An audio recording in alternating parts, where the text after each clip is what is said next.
Good morning. Thank you for staying with us. In just a few hours, the Gay Pride Parade will commence in Tel Aviv. More than 100,000 people are expected to attend. Only a few hours later, a different kind of gathering will take place. The White City Shabbat organization will attempt to set a new world record by holding the largest ever Shabbat dinner with more than 2,000 diners, as well as representatives of Tel Aviv's chief rabbinate and the Guinness Book of World Records, who will make sure that everything is indeed kosher.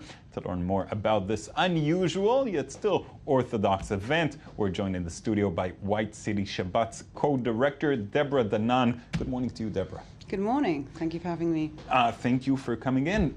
Tell me about this. How did this happen?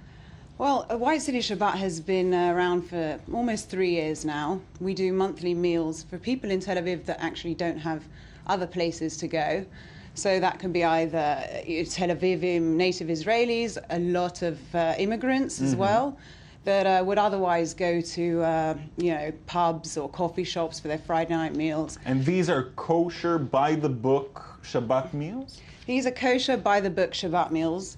The overwhelming majority of people that come are not Shabbat observant. They're not religious per se, but they're used to Shabbat. Often they come from countries where they were, used to celebrating Friday nights with their families, and it's something they didn't have here. So the choice to do it in Tel Aviv is a conscious one, not, let's say, in Jerusalem. Well, we supposed to cater to a different crowd. I think that Tel Aviv is the up-and-coming place for young professional Jews. It's the place that people are moving to. It's where things can happen. It's the most dynamic place in the world for Jews to be today. Right. And as such, I mean, our tagline has become L'Shana Haba b'Tel Aviv. Okay, that's something I can relate to. And what about today? What about the event today? So this has been on the chapter for a long time. We've been thinking of how we can, get our names out there and really bring Jews from all walks of life together. And we came up with this idea of doing a gigantic meal. And then we decided, let's invite Guinness to make a world record. It seemed absurd that there wasn't a previous record. There isn't one? There isn't. Is there some kind of religious gathering or some sort of big meal record? There must be. Well, there's no actual record. It's quite amazing. There are records for meals, but not for a Shabbat meal. And there are huge Shabbat meals, and in Nepal, there's almost a couple of thousand people that come for the Pesach Seder every year. But again, nobody's ever thought to invite Guinness, and obviously Guinness World Records is the title that says it all. Exactly. So, and doing it on the same day as the Gay Pride Parade, is that a coincidence, or are you trying to maybe... It was actually a happy accident. I mean, we did a meal in the past on Gay Pride Parade, and logistically it was a bit of a nightmare because all the roads were closed. When we found out it was on this day, we were thinking about changing it, but Rav Lau, who is actually going to be emceeing the evening, couldn't do any other week. So we thought, all right, even better. And we've got representatives from the gay community coming. I'm curious what percentage will attend both events. It's an interesting thing to look into. Yeah. So give me some numbers. How many kigels? How many? Well, we've got something like 800 bottles of wine, 2,000 pieces of chicken, another 1,000 pieces of meat, 250 vegetarian portions. There's going to be a lot of food, and a lot of drink. Who cooked all of this? It's a catering company. I feel quite sorry for them.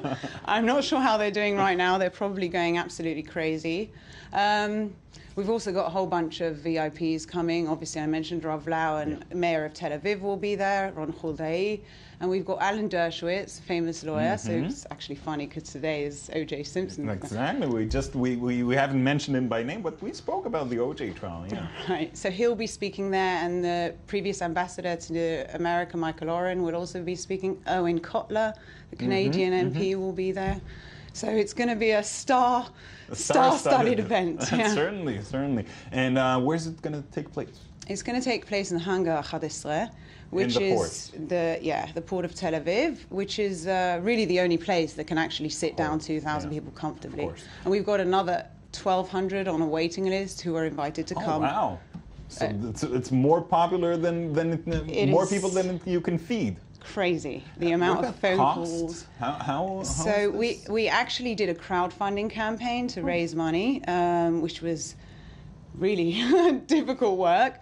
So we managed to raise the funds, and actually Chabad jumped in at the last second and said that they'll put in more money to be able to bring more people, because Guinness told us we have to bring 1,000 people to set the world record.